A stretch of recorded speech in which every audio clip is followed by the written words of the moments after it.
Hello my friends, it's me again, and well, of course it's me. I'm currently at the Oldtimertreffen in Bühlertann. I'm the first time here, and well, as you can see, here's my car, and I'm standing just beside of this wonderful Audi B2 Coupe. This is the Audi GT, so not the Quattro, so this is the Coupe. While mine is the Audi B2, just the ordinary one. So this was just the sedan saloon, and this was the coupe. And here we have also a wonderful Audi 100 Avant.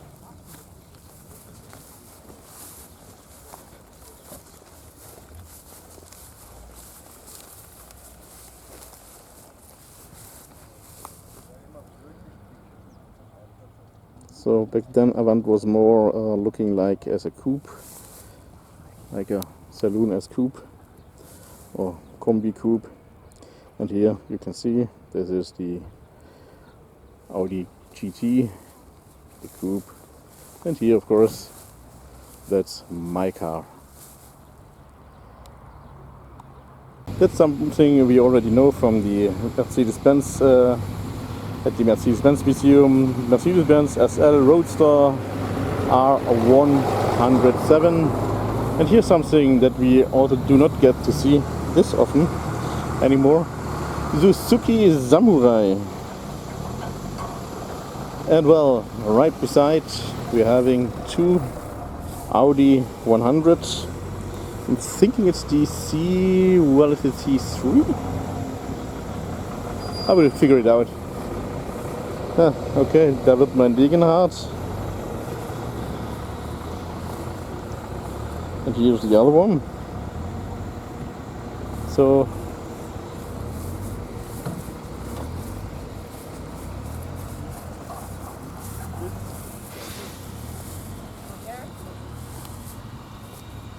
here Audi 100 2.0e. There stands nothing. And here is the Samurai.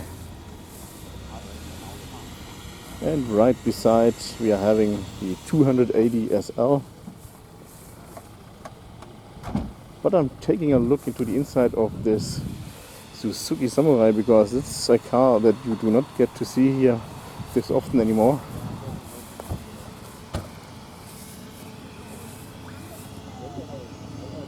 Also very interesting.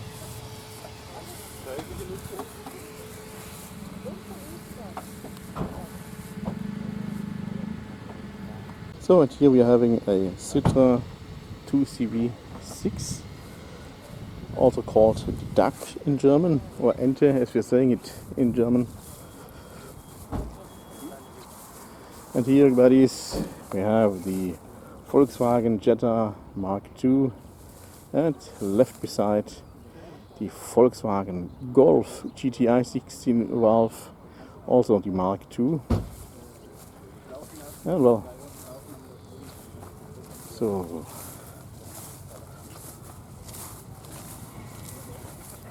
let's take a look over here.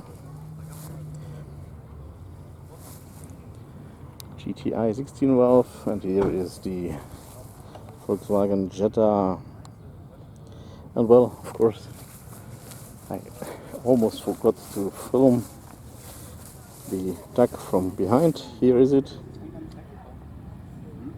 We have a Volvo, I'm thinking it's a 740 maybe. We'll just figure it out. Beautiful light blue color in metallic.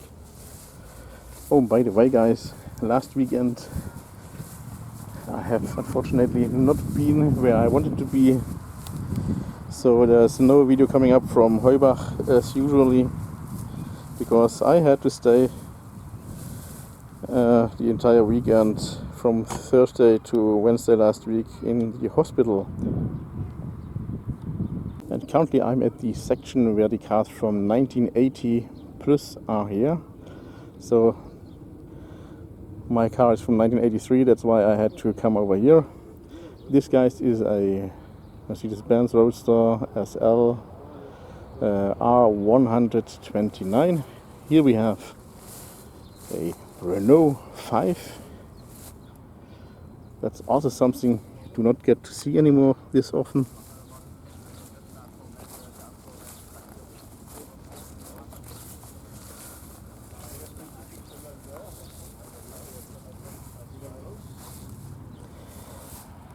Back when I was younger, then these cars were very popular. Nowadays you don't get to see them anymore.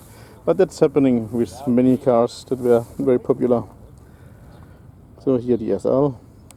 Here guys, a Citroën CX. That was the big Citroën, the very big one. And well, you also don't get to see them anymore.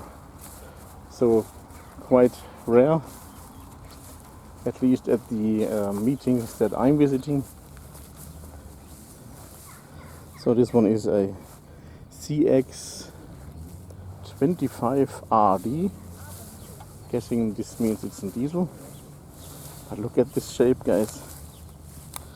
That's what Citroën used to produce. And this is something that obviously Igor will absolutely love, because this is a light commercial truck from Mercedes-Benz. It's a 1320, so a 13-tonner with 200 horsepower. So the 20 means the horsepower, just adding a zero and you're having it. That's something very easy about Mercedes. Oh, see there.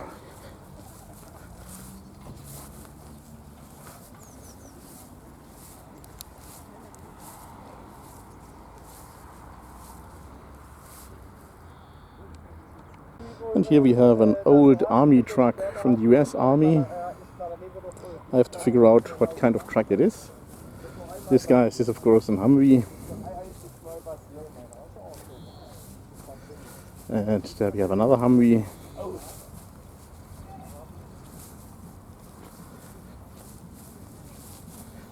This is a Pinzgauer. So the Austrian military vehicle made by Steyr-Puch. So you can see it here.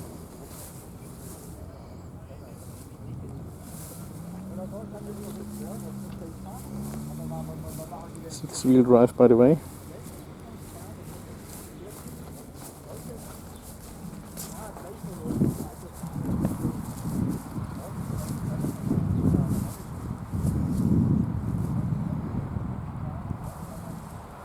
Hyper, this is the Humvee. The other Humvee.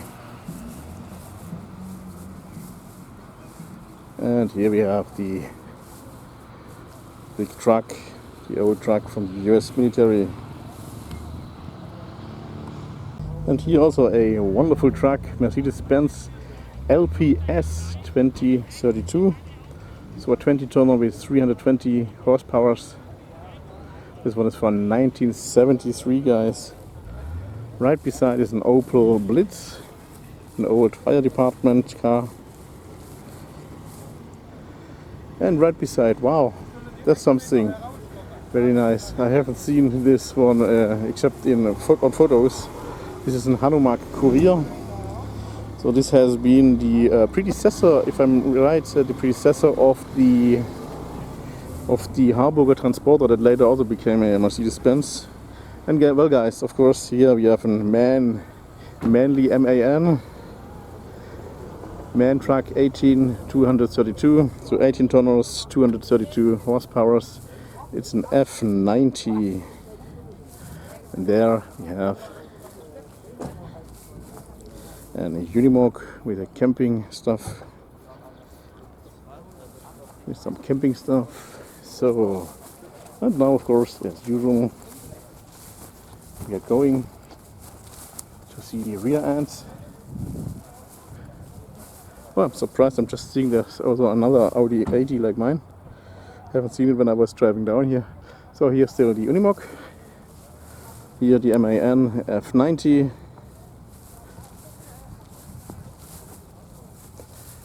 Then die Hanomag Kurier, die Opel Blitz, and here is the Mercedes-Benz LPS, and here we have an Opel Senator B. This one was also built as Holden Commodore, but it was a little bit different headlamps and different tail lamps, so looking very much different. But overall, at the side view, all my Aussies here will of course remember this car. And this, guys, this is the Opel Commodore, as I can tell by the rear passenger doors. And I'm also now noticing why I haven't noticed that the Audi 80 is an 80.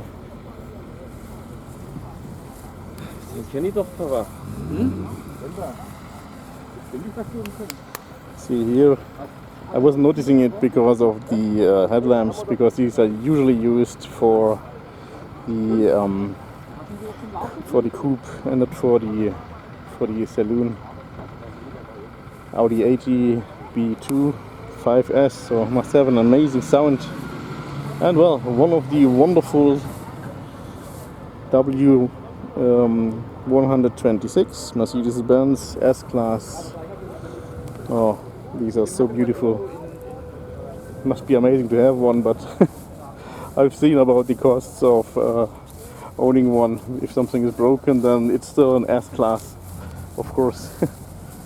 So it's a 280 SE, and here you can see Audi 80 CD.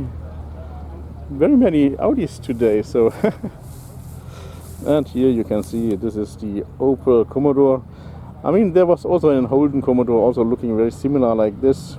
Later they also used the Senator rear end, and here is the Opel Senator. Well, like I said, the side view is remembering about the Holden Commodore, but well, this one was the Opel Senator B. And here, guys, to Baby-Benz Mercedes-Benz 190, and there we have the Volkswagen Jetta Mk2. This one I've already seen a few times at the meeting in front of the Mercedes-Benz Museum, the Classics and Coffee. Blue color Jetta.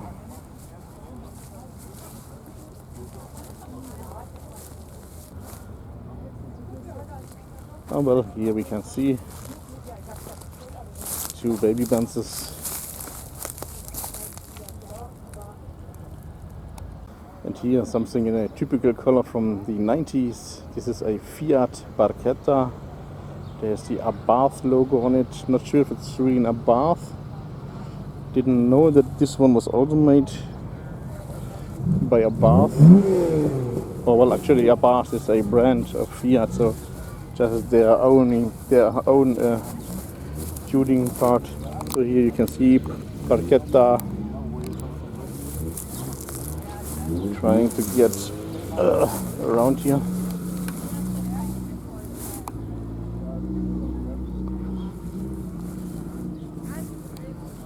$240. Well, probably it's even no. That sounds Fiat, but maybe it can be also an Abarth. But also amazing. So here Volkswagen Golf Mk2, it's GTI 6 valve. And let's take a look about the engine. This is really cool looking by Volkswagen. Absolutely. And there we have even a Volkswagen Golf GTI 16 valve again, but in the Wolfsburg edition. So look at this, guys. Also a beautiful engine.